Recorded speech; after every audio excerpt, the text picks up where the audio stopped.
Welcome to Lakshmi food.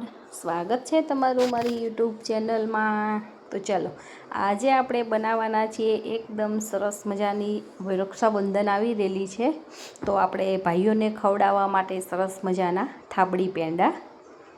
તો સરસ થાબડી પેંડા બનાવવા માટે તમે મારી વિડીયોમાં લાસ્ટ સુધી બન્યા રહેજો, અને આ રક્ષાબંધનમાં તમે પણ થાબડી પેંડા બનાવજો અને તમારા ભાઈને ચોક્કસથી ખવડાવજો. તો એના માટે મેં અહીંયા 1 લીટર દૂધ લઈ લીધેલું છે, ફૂલ ફેટ મિલ્ક લીધેલું છે. હવે આપણે એક જાડા તળિયાવાળા વાસણની અંદર આપણે 1 લીટર દૂધ ગળી અને એડ કરી લેવાનું છે.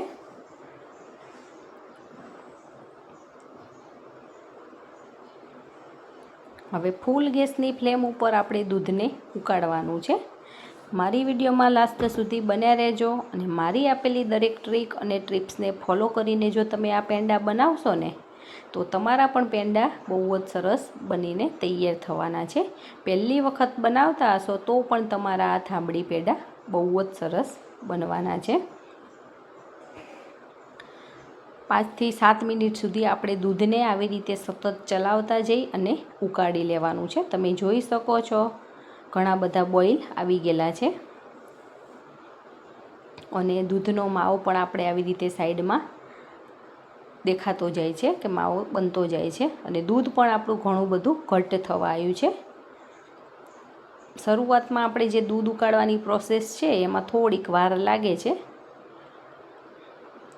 ઓલ ઓવર એટલી બધી વાર નથી લાગતી, ઝટપટ જ આપણા પેંડા બની જતા હોય છે.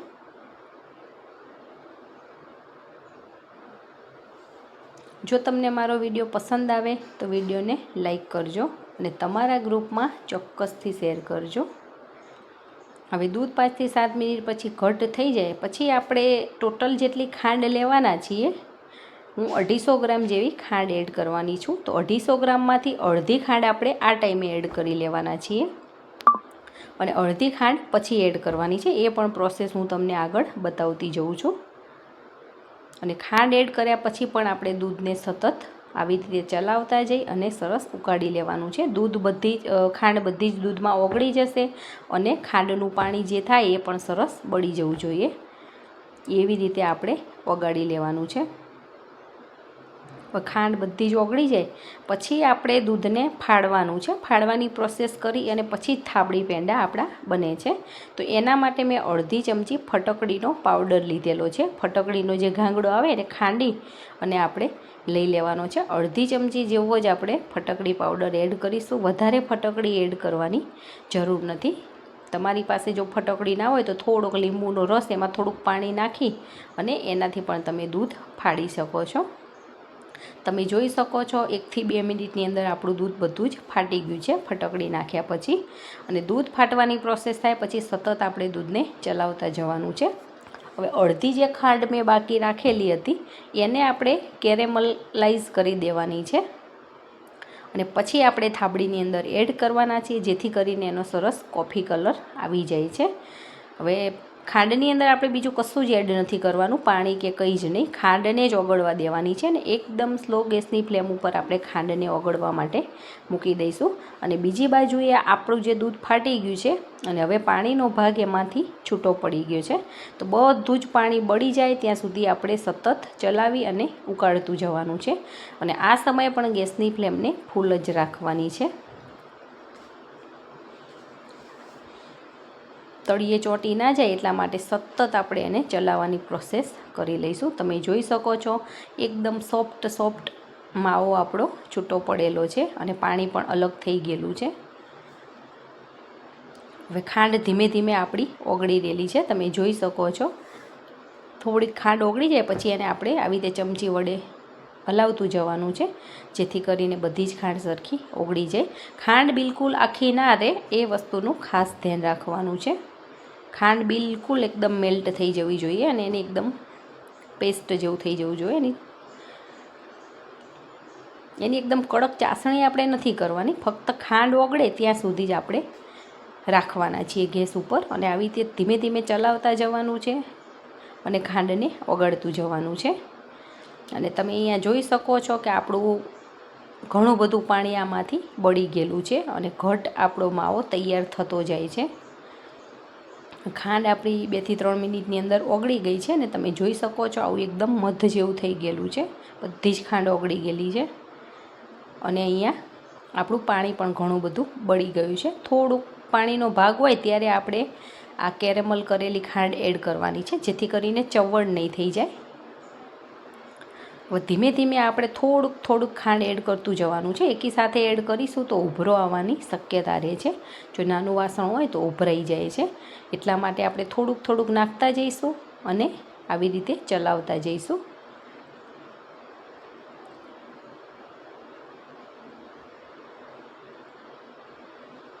આ પ્રોસેસ કરવી ફરજિયાત છે. થાબડી પેંડા આવી રીતે જ બને છે. આની મેઇન પ્રોસેસ જ આ છે થાબડીમાં. અને બિલકુલ પણ ચવડ નહીં થાય અને એકદમ સરસ સોફ્ટ એવા સરસ મજાના આપણા પેંડા બનીને તૈયાર થવાના છે. જો તમે મારી ચેનલમાં નવા હોય અને હજી સુધી ચેનલને સબસ્ક્રાઈબ ના કરી હોય તો ફટાફટ સબસ્ક્રાઈબ કરી દેજો અને બાજુમાં રહેલા બેલ આઇકોનને પ્રેસ કરી દેજો, જેથી કરીને આવનાર તમામ નવી રેસીપીના વિડીયો ફટાફટ તમારી સુધી પહોંચી જાય. હવે આપણે કેરેમલ કરેલી ખાંડ એડ કર્યા પછી આપણો માવો એકદમ ઘટ્ટ થઈ ગયો છે, તમે જોઈ શકો છો. હવે ફ્લેવર માટે હું આની અંદર ઇલાયચીનો પાવડર એડ કરું છું. જો તમને પસંદ હોય તો જ એડ કરવાનો, બાકી બિલકુલ કંઈ જ પણ એડ નહીં કરો તો પણ આ પેંડા બહુ જ સરસ લાગવાના છે, ટેસ્ટમાં બેસ્ટ જ લાગવાના છે. પણ અમને જનરલી ઇલાયચી ફ્લેવર ભાવતી હોય છે એટલે અમે એડ કરીએ છીએ. અને 4 થી 5 મિનિટની અંદર એકદમ ઘટ્ટ માવો તૈયાર થઈ ગયો છે અને બધું જ એમાંથી પાણી બળી ગયેલું છે. તમે જોઈ શકો છો પેંડા વળવા માટે આપણો માવો એકદમ રેડી થઈ ગયેલો છે. અને આને આટલું બધું કઠણ જ કરવાનું છે તો જ આના પેંડા વળશે. જો ઢીલું હશે તો સરખા પેંડા નહીં વળે. આને તમે થાળીમાં પણ ઠારી શકો છો અને એના ગોળ પેંડા પણ બનાવી શકો છો. તમને જે ચોઈસ હોય એના ઢેફલા પાડવા હોય તો પણ પાડી શકો છો. આપણને પસંદ હોય એ વસ્તુ કરી લેવાની છે. હવે મેં એક પ્લેટ લઈ લીધેલી છે, એની અંદર હું આ બધો જ માવો એડ કરી દઉં છું અને ઠંડો થવા માટે મૂકી દઉં છું. ઠંડો થશે પછી જ એના પેંડા વળવાની મજા આવશે. અને આપણું જેમાં બનાવ્યા છે એ વાસણ બહુ જ ગરમ હોય એટલા માટે જલ્દી એમાં ઠંડુ નહીં થાય, એટલે આપણે બીજા વાસણની અંદર કાઢી લઈ અને માવાને ઠંડો થવા માટે મૂકી દેવાનો છે.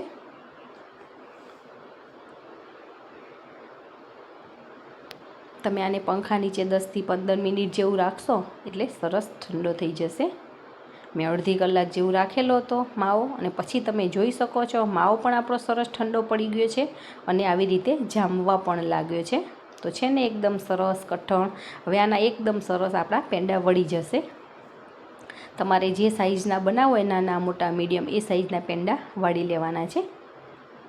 તમારી પાસે એ પેંડા બનાવવાનું જે બીબું આવે છે એ હોય તો તમે એમાં પણ બનાવી શકો છો, પણ મેં અહીંયા હાથથી જ વાળી અને લઈ લીધેલા છે.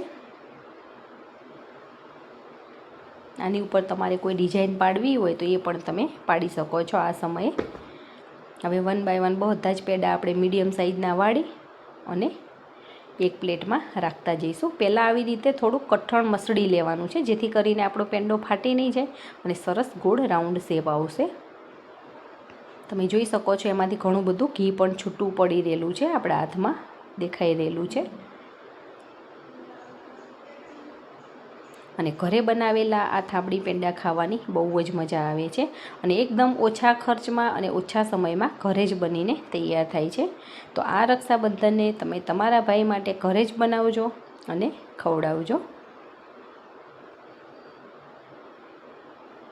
તો બધા જ પેંડા આપણા વળી ગયા છે. આપણે બદામની કતરણ ઉપર મૂકી અને ગાર્નિશ કરી લીધેલું છે. શો માટે જ આપણે મૂકેલી છે.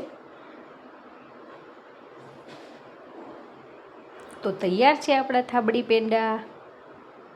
આ રક્ષાબંધનમાં તમે પણ આવી રીતે બનાવજો અને કમેન્ટ કરીને મને કહેજો કે તમારા થાબડી પેંડા કેવા બને છે. તો તમે પણ બનાવો ને એન્જોય કરો. Thank you.